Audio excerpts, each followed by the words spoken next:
biso bandeko ya Tisoka tosangana kilelo pona makambo mabale mamutuya ya yambo maye mazali koleka na palais du peuple pona loi électorale. Tomoni proposition ya loi électorale ya na palais du peuple biso baye balamuka biso bandeko banso ba force sociale et politique o esangisi bato banso na kati toyokanaki que loi wana tokokoma kuna te tant que consensus et ça limité.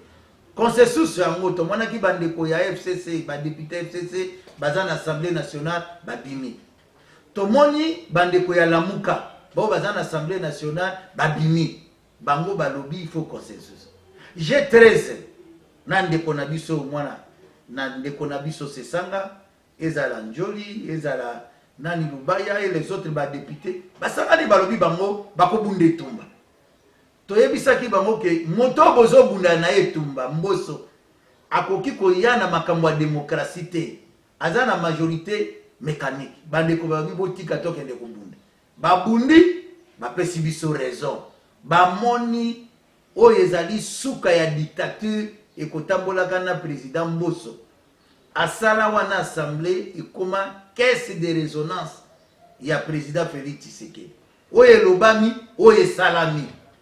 tango mbango G13 bamoni boye balobi te oye zelo ko mosusu yango babini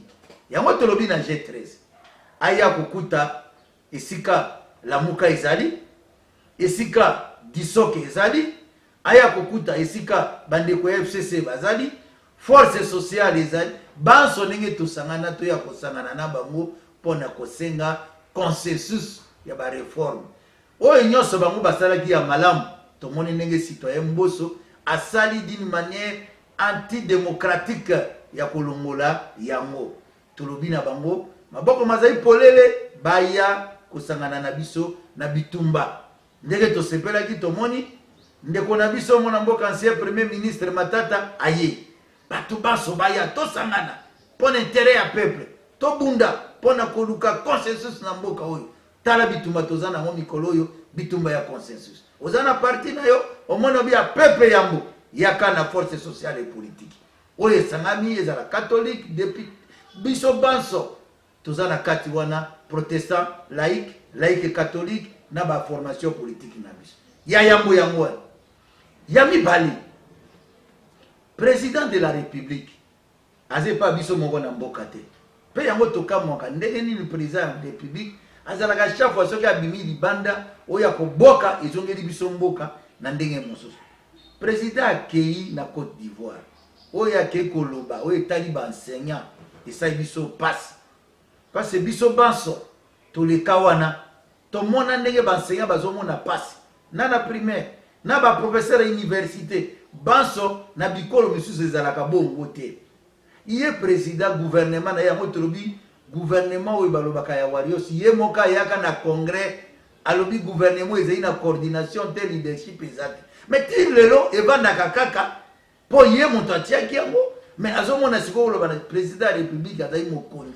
mokonzi akoki komi prendre te mokonzi akosala nde etambola na malonga awa toyebisaki bango meme makambo etali gratuité bozokende mbango soki bozwi article ya constitution otali na se kuna elobi yango ezali obligatoire mais boyeba ba mesure d'application ndenge kozala balingi te tala lelo esika tokoti na lobulu yeke alors tolobi boye yo professeur yo enseignant yo mona ya enseignant yo ndeko ya enseignant yo moto nyonso ya mboka na biso za na souci ke enseignement na biso etambola malamu à partir ya vendredi le 20 mai tobandi marche mtina ya marche wana nini ko soutenir solidarité na baenseignant na biso pona koluka na maye président lobaki enseignement na biso pe kende liboso yango to ko soutenir baenseignant na biso pona biso yango to créer ki même mouvement to bengaki yango Congo vivant Congo ekufite ezande to lamuka soki ba pesi yo responsabilité okuti ekufa yo tombola yango po mboka kende liboso tala makambo mamotuya tosangana ki lelo mabale wana tolobi makambo ya G13 ekutani na comportement dictature ya mboso pona caisse ya résonance oyo ezali ya union sacrée pe ya mibale tolobi makambo oyo mokonzi ya mboka akendaki koloba na Côte d'Ivoire oyo biso tomoni ke epesi esengo te yango tolobi tokosala marche ya soutien pona baenseignant na baprofesseur na biso banso tokotambola na étendard ya république pona kosoutenir bayeba monaka pasi na cré pe baye na babikolo mosusu baza na esengo boya biso pe marche wana epesaka mboka ekenda liboso to soutenir bango. Merci mingi pona mokolo ya lelo ndenge tolobi la lutte continue victoire paysanne bopekisa biso maso mais maoyo matali ko réfléchir tokosala yango bana mboka lelo totikali na 508 jours pona tokuma na makambo ya mapona bokangaka mikolo 508 jours pona mokolo ya lelo. Merci mingi tosuki wana merci.